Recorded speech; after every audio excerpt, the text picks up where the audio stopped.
Tonight, an inside look at how 12 jurors made the decision to convict two former Vandy football stars of rape, as the foreman in the case speaks out.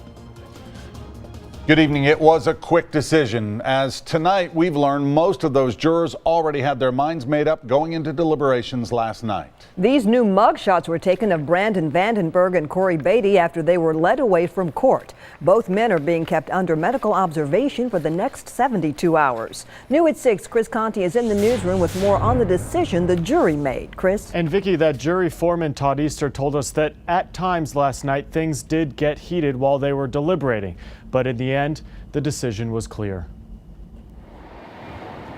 Under the shadow of the Parthenon today, so I'm not angry at how long it took. Todd Easter had no shadow of a doubt. No doubt. About the words he delivered last night. We find Mr. Vandenberg guilty of aggravated rape.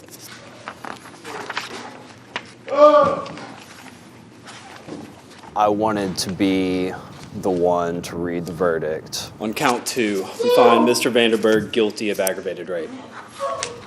And I wanted to read it to them to their face. The decision to convict Brandon Vandenberg and Corey Beatty of rape rested with this 30-year-old and 11 of his peers. Was there anyone who went in there and didn't think that they were guilty? No. Not that I knew of. What helped seal their fate?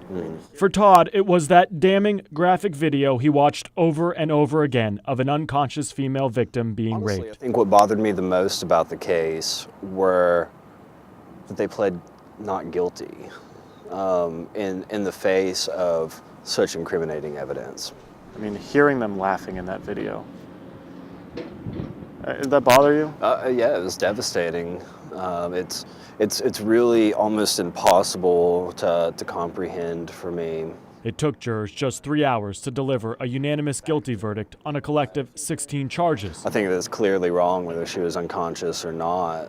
For the rest of his life, Todd and the 11 other jurors will live with what they saw, live with the verdict they delivered, and he's okay with that. Are you confident in the decision you made? I am. 100%.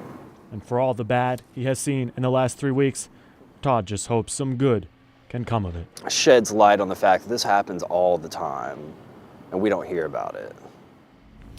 Todd told us that he and those other jurors who he has spent the last 12 days with have actually bonded. Some of them traded phone numbers and have been talking a bit today. Interesting to note here that he said Corey Beatty's testimony actually hurt his case.